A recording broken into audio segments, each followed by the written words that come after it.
Hey everybody, it's Lynette Schaefer, and in this lighting controls basic course number 6, I will be going over protocols and topologies. Now, every wireless system sends and receives information by using radio frequency. What makes them different from one another is how they send and receive information. So when we look at traditional broadcasts like radio, TV, and Wi-Fi, the system needs one base station or central transmitter, and that base station must be within range of all the devices. Many base stations need to also cover a large area. Kind of like when we're driving in our cars, what happens when you get out of range of your tower for your cell phone? Well, you lose a signal, right? And the call is dropped, right? So that's the kind of the way it works. So with Wi-Fi, Bluetooth, and Zigbee, these are very common lighting protocols, which we will dig into more in just a minute. But when you look at Bluetooth and Zigbee, they both use 2.4 gigahertz to communicate. Wi-Fi uses 2.4 gigahertz and 5 gigahertz, and now in some areas even 6 gigahertz.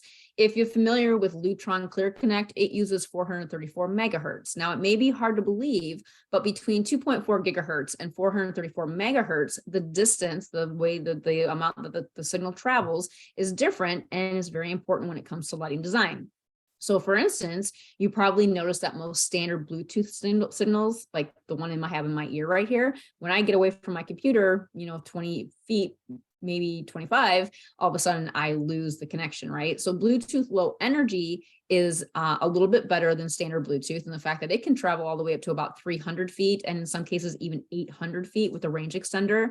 Now, the reason I'm telling you this is because you need to consider distance when it comes to installing fixtures with wireless controls and making sure that you place the control nodes and the components of that lighting system in the correct places, because otherwise you may have problems with communication. Now let's talk a little bit more about specific protocols.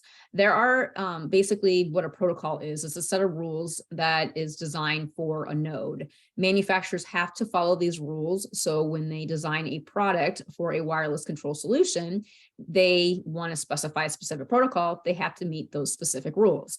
The rules can be open or they can be proprietary. Open means by basically allowing any manufacturer that uses the protocol, any product that is used or manufactured using that protocol can communicate with other devices.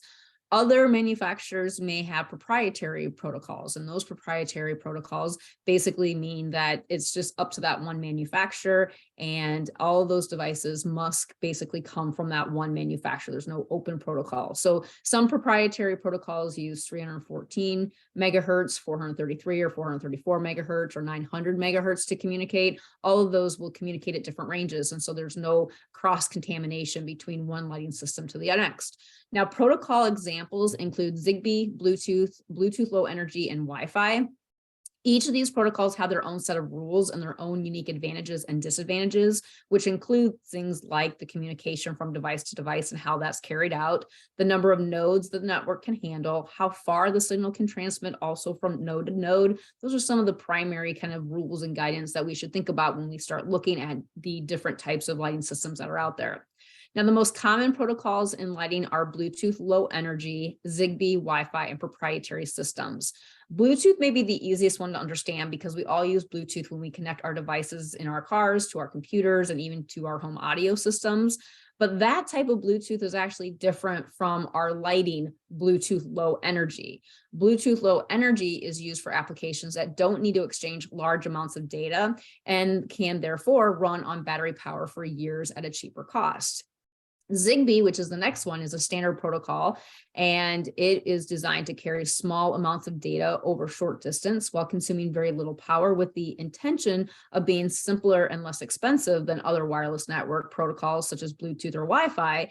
It does offer a fairly high level of security and is also a mesh network, so all the nodes are basically connected together, which we'll talk about here in just a second. Wi-Fi provides a higher bandwidth capacity than Zigbee or Bluetooth, but it's typically more expensive and consumes more power than the other ones. It relies also on a router, just like your wireless network in your homes. You can probably imagine every single one of these light fixtures that you would install would have to be connected to that router. That router fails, your lighting system fails. So that can get very expensive and maybe not extremely reliable either.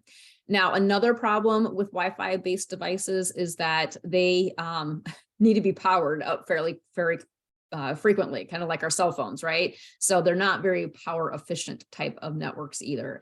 And so clearly this option for Wi-Fi, if you're using sensors in remote areas that maybe you can't get power to, probably not going to be the best solution.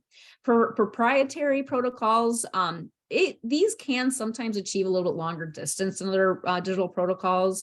The problem is they don't work with any other manufacturers, protocols. They're going to be a little bit more difficult to add additional products into, unlike some of these other ones that are more of an open type of protocol. There is a little bit less signal degradation, and sometimes it can penetrate through walls and floors and stairwells a little bit better too. And because they're not using 2.4 gigahertz or the 5 gigs or some of the other gigahertz that I talked about, it also kind of helps with communication as well. But there are also other concerns in the fact that proprietary means that you are locked into one manufacturer and that's all. So here's just a quick look at some of the competitors as it pertains to protocols and the different ones that are used. Also the number of devices, the max distance, whether or not a gateway is required, and other things like the ease of commissioning. All of this information can be obtained if you go to the DLC website. Now, don't hold me to exactly what you're seeing here. This information can change. It changes actually, I think, about weekly, it seems like, as the manufacturers continue to increase their lighting design systems, they become more robust. But anyways, as we look at this, generally speaking, if you look at somebody like Rab's Light Cloud, for instance, you have a hub for every group and it's a proprietary system. So if you're installing 20 in a space, you need to have a hub to group those together. Also, Rab does require a gateway. With something like Signify EasySense, it uses Zigbee, and you literally have to touch every fixture prior to installing it. It also requires a gateway. With EiKO's network lighting control system, our Bluetooth Low Energy, that's what we use to communicate. This range, as you can see here, is quite good compared to others, up to 300 feet. And again, with a range extender, you get up to 800 feet. There's no gateway, there's no router, and it's scalable to thousands of devices. Again, go to the DLC website. You can get all of this information on not just these guys, but about 57 other lighting manufacturers that have DLC approved network lighting controls. So let's move over and shift gears a little bit and talk about topology. This is basically the way one node communicates to another and how the communication or command flows from one to another. Every lighting network and protocol has a topology. Examples of topologies are bus, ring, tree, star, and mesh. So let's go ahead and dig into each one of these. So a bus topology, each node is connected to a cable. And I'm using computers in an office as an example. All computers are connected via a cable. And when the message goes out through that cable, any available computer will receive that message. As you can imagine, cabling can be extremely expensive, especially when it comes to lighting.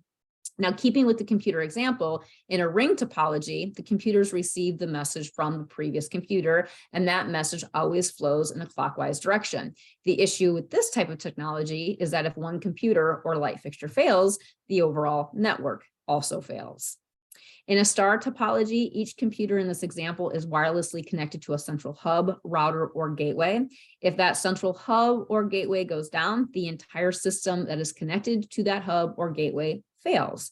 You can imagine if these were fixtures and all your fixtures were connected wirelessly to a hub, a gateway, or a router, the communication to that central unit fails, you don't have a reliable system anymore.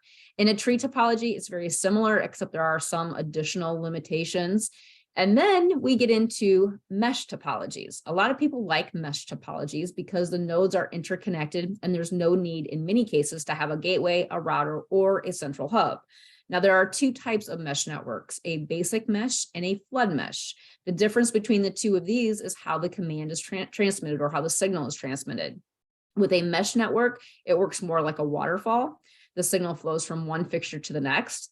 A flood mesh network is more like a ripple in a pond. So let's say the pond has lily pads. When the ripple starts, so the command is sent, the lily pads in range will receive the ripple, and then those lily pads start creating new ripples. This results obviously in a more reliable system.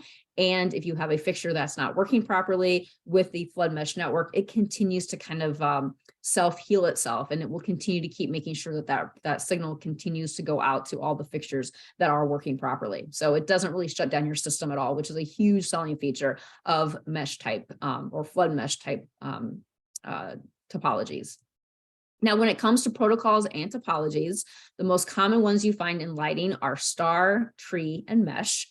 A star is very common in Wi-Fi lighting systems. So you may have lighting in your home connected to your router. This is an example of a star topology using a Wi-Fi protocol.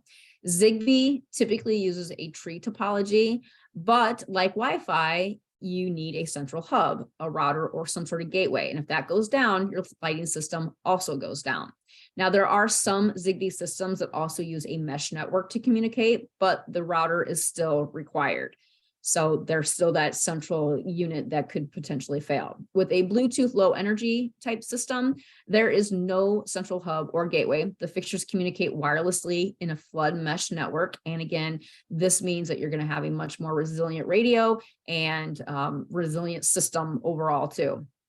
So key takeaway is that the Wi-Fi and Zigbee, basically, when you look at Wi-Fi and Zigbee, and also compare it to Bluetooth, specifically for Wi-Fi and Zigbee, both have a single point of failure. I think I probably drove that home. All right. Although Zigbee can communicate device to device in a tree or mesh fashion, there is a limitation on max number of nodes per network. There's also concerns about how fast the communication speed is from device to device. The max node limitations and the slower speed greatly limits the scalability of Zigbee in large projects. Bluetooth, on the other hand, Bluetooth low energy, communicates via a redundant or flood mesh topology, which means fast data transfer, a resilient radio, greater communication range, is scalable to thousands of devices. There's no restriction on number of groups or zones. If a node fails, the system keeps working, and gateways, hubs, routers, and coordinators are not required. Plus, it's extremely secure. So that summarizes this particular session of Lighting Controls Basics. If you have any questions, you can email me at lynette.schaefer@eiko.com.